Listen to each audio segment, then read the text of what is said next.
The New York Times ran an amazing piece over the weekend all about the use by Democrats of dark money. So they've been complaining for years about dark money. Oh, it's so terrible. Look at all these super PACs and these Republicans and campaign finance. And now we learn, of course, that when it comes to the use of dark money, Democrats are the best at it. They are just incredible at using dark money from unnamed sources. Kenneth Vogel and Shane Goldmacher reporting for the New York Times. For much of the last decade, Democrats complained with a mix of indignation, frustration, and envy that Republicans and their allies were spending hundreds of millions of difficult-to-trace dollars to influence politics.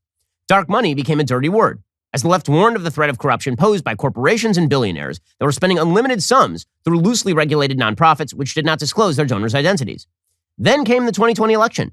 Spurred by opposition to then-President Trump, donors and operatives allied with the Democratic Party embraced dark money with fresh zeal, pulling even with, and by some measures, surpassing Republicans in 2020 spending, according to a New York Times analysis of tax filings and other data. Now, realistically, depending on how you count dark money, Democrats have always had a leg up in this area. Right? Union money is effectively dark money, and unions have been spending billions of dollars on our elections for decades at this point.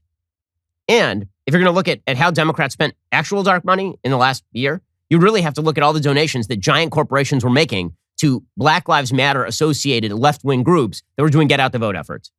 They spent something like $20 billion over the last year and a half, last couple of years, since the George Floyd debacle. Since then, they've spent tens of billions of dollars. A lot of that was poured in the immediate aftermath of the Floyd riots, and that, of course, had an impact on the election. According to the New York Times, even using their analysis, they say 15 of the most politically active nonprofit organizations that generally align with the Democratic Party spent more than $1.5 billion in 2020, compared to roughly $900 million spent by a comparable sample of 15 of the most politically active groups aligned with the GOP.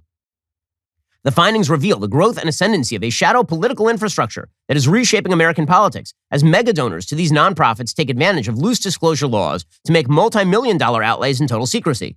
Some good government activists worry the exploding role of undisclosed cash threatens to accelerate the erosion of trust in the country's political system. Democrats' newfound success in harnessing this funding also exposes the stark tension between their efforts to win elections and their commitment to curtail secretive political spending by the super rich. They don't have any commitment to curtail secret political spending by the super rich. They just don't want the Republicans doing it.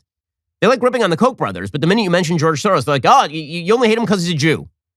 Meanwhile, Sheldon Adelson was a very, very bad man. And it's all hypocrisy all the way down.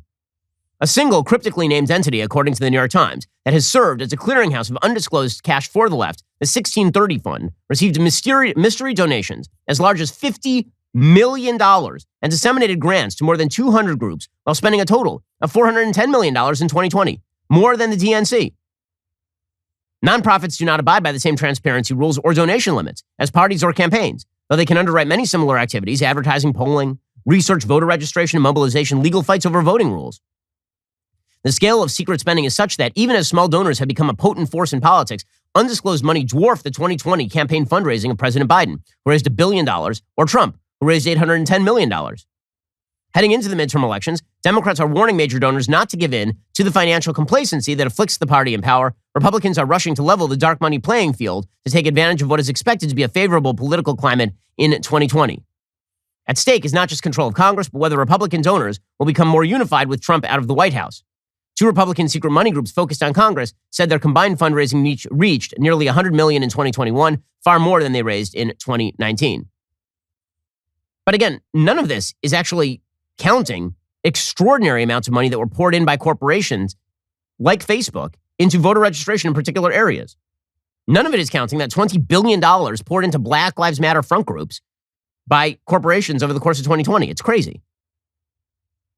And by the way, some of the biggest money raisers were some of the people who made a bunch of money by shifting into the full anti-Trump, anti-Republican camp. So, for example, Defending Democracy Together, co-founded in 2018 by Bill Kristol, spent $40 million in 2020, almost $11 million of it from the 1630 Fund. And so, bottom line is this. It's always going to be about money, always and forever. It doesn't mean that the money necessarily wins elections. It doesn't. But if you believe that the powers in elections are always to the right, that all the secret money in elections has always been the Koch brothers, the nefarious Koch brothers, etc., that is a lie, and it's been a lie for a very long time, and now the New York Times is exposing that lie. And by the way, this is prompting people on the left to get angry about it. So Mark Elias, who is one of the main players behind the Russia collusion hoax. He's a Hillary Clinton lawyer, basically. He tweeted in response to this story, quote, "If the media is not going to be pro-democracy, it is probably time for the courts to revisit New York Times versus Sullivan. The case was premised on a role in democracy the mainstream press seems increasingly disinterested in playing." So how dare the New York Times report the truth, which is that Democrats are spending a ton of dark money. Instead, let's shut down the free press. These people are very, very committed to their particular principles. They have so many principles left, except that they don't. They don't actually have any principles at all. It is all about power. It's always been about power. I hope you enjoyed that clip from The Ben Shapiro Show. If you did, go ahead and hit that subscribe button so you stay up to date with all our future content.